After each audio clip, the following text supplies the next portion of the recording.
Hello, my name is Veronica, and welcome to the Learning Lab, episode number 49, More Corner Punched Circles. Come on into the lab today and let me share with you what I've been up to. The first time I shared this technique with you using a border punch to go around a circle, I just kind of eyeballed it and punched it out and hoped it turned out okay. And in some cases it did, and in some it didn't. But if you look here, you can see where some of the rounded parts are larger than other pieces. Well, I did that a couple of times, and on this one I did a different number of loops and a different size circle. They were still pretty much haphazard.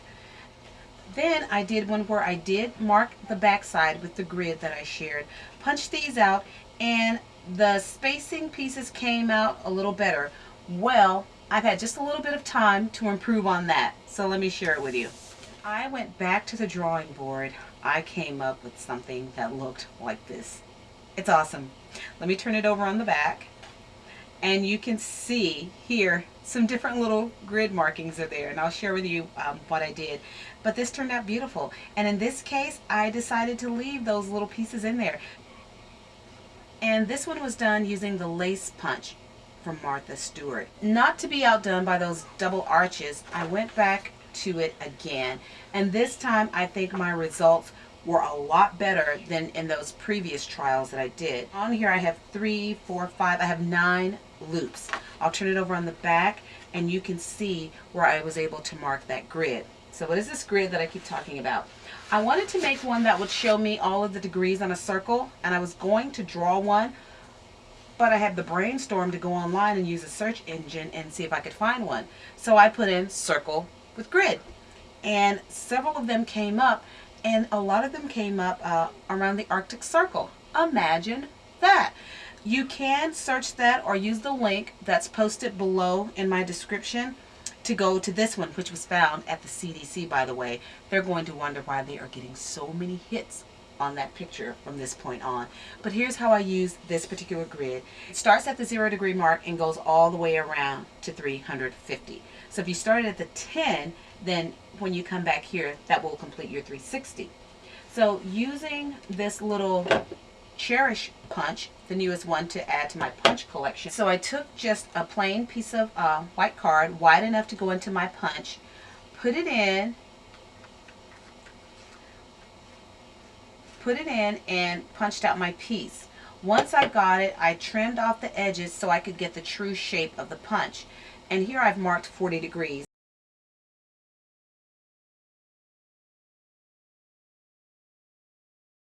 That's going to give me equidistance between each point. So I'll bring in the one that I already started.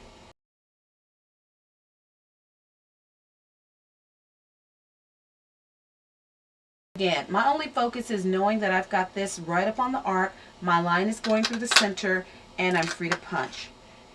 And when I do, I start to get this awesome effect. Now that one I got a little closer, but you can go off later and snip those. So I'll go ahead and finish out this one for you.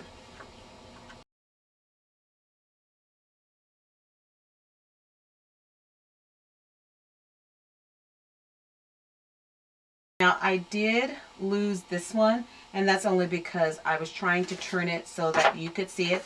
But if it were facing me, I would get all of these little pieces going around the edge, and wow, wouldn't that look stunning on a card. I'm going to bring in another circle grid. Mark this one every 30.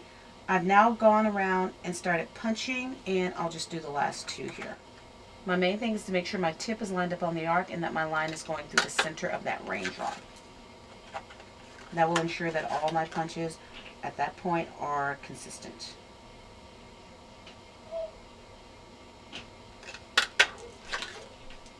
And there we are, a nicely finished doily, but this time with the raindrops.